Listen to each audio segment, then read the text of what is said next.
अस्सलामु अलैकुम वरहमतुल्लाहि वबरकातुह। आज हम तरफ़ुल लिसान से अदा होने वाले इन 3 हरूफ तो, दाल और ता के बारे में पढ़ेंगे। इन तीनों हरूफ का मखरज तो एक ही है, मगर कुछ सिफ़ात मुख्तलिफ हैं, जिसकी वजह से हमें उनकी आवाज़ें मुख्तलिफ सुनाई देती हैं। तो चलिए देखते हैं कि इनका मखरज क्या है। ये हरूफ ज़बान की नोक के ऊपरी हिस्से और ऊपर के सामने वाले 2 दांतों की जड़ से निकलते हैं।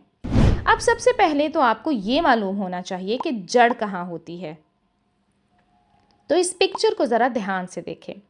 दांतों के साथ वाली इस जगह को मसूड़े कहते हैं और इसके आगे ये उभरी हुई जगह दांत की जड़ कहलाती है और अरबी में इस उभरी हुई जगह को नतआ कहा जाता है।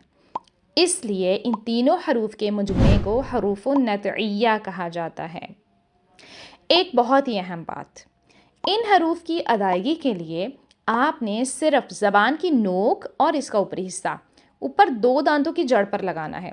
ज़बान को बहुत ज़्यादा फैलाना नहीं है। ये ना हो कि ज़बान के अगले सारे किनारे ही ऊपर तालू के साथ टच हो जाएं। ऐसा करना गलत है। अब इन तीनों हरूफ में से तो हैवी लेटर है और दाल और ता लाइट लेटर्स हैं। अब इस तस्वीर को ज़रा ध्यान से देखें। तो की अदायगी के लिए ज़बान की जड़ को भी ऊपर उठाया जाता है और आवाज़ को इस हिस्से में ट्रैप किया जाता है ताकि हमें हैवी सुनाई दे, जैसे तो, ती, तू, ली, तो, लीना। एक बात का ख़ास ध्यान रखें कि तो की अदायगी करते हुए आपके होंठ गोल नहीं होने चाहिए, क्योंकि अक्सर लोग इसको हैवी करने के लिए होंठों को गोल कर लेते हैं और हमें ऐसी आवाज़ें सुनाई देती हैं, तो। अब आप इस पिक्चर को ज़रा ध्यान से देखें। यहाँ ज़बान के पिछले हिस्से को अपनी नेचुरल पोजीशन में रखा जाता है और आगे से होंठों को बिल्कुल सीधा रखा जाता है ताकि दाल और ता की आवाज़ें हमें लाइट सुनाई दें, जैसे ता, ती, तू, आयातिन। और दाल के लिए दा, दी, दू, जदीदुन। अब हम ज़रा इन तीनों लेटर्स को कंपेयर करते हैं कि जब इनका मखरज एक है तो हमें इनकी आवाज़ें मुख्तलिफ कैसे सुनाई देती हैं। जब हम ता अदा करते हैं तो हम ज़बान की नोक को बहुत ज़्यादा क़ुव्वत के साथ लगाने की बजाय थोड़ी कमज़ोरी के साथ ऊपर वाले 2 दांतों की जड़ पर लगाते हैं और हमारे ये वोकल कॉर्ड्स खुल जाते हैं, जिसकी वजह से यहाँ से सांस जारी रहने की आवाज़ आती है। ख़ास तौर पर जब ता साकिन होता है तो ये वाज़ेह तौर पर सुनाई देता है, जैसे अत, इत, उत।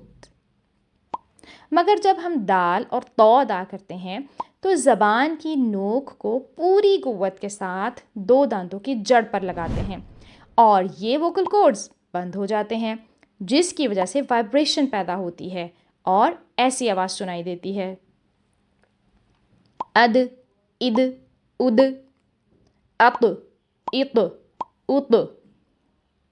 अब हम देखते हैं कि इन हरूफ की अदायगी करते हुए अमूमन कौन सी गलतियां होती हैं। पहले तो ये कि तो और दाल को अदा करते हुए सांस के जारी रहने की आवाज़ आने लगती है, जैसे वतूरी, तीनिन, जबकि इनकी सही अदायगी ऐसे है, वतूरी, तीनिन। दूसरी गलती हम तब करते हैं जब ता साकिन होता है और हम इस पर कलकला कर देते हैं, जैसे फितनतुन, क़द्दमत, जो कि गलत है। एक और गलती तब होती है जब ता और तो एक साथ आते हैं और हम या तो दोनों को हैवी कर देते हैं या दोनों को लाइट कर देते हैं, जैसे अल-मुतत्तहिरीना। अब हमने ता को भी हैवी कर दिया, हालांकि इसकी सही अदायगी क्या है, अल-मुतत्तहिरीना। एक और गलती तब होती है जब तो की अदायगी के लिए हम ज़बान को अंदर से ट्विस्ट कर लेते हैं और हमें ऐसी आवाज़ सुनाई देती है, तो या आतो, ईतो, ओतो। तो इन तीनों हरूफ को साकिन करके इनकी अच्छे से प्रैक्टिस करें। जज़ाकमुल्लाहु खैरन कसीरा।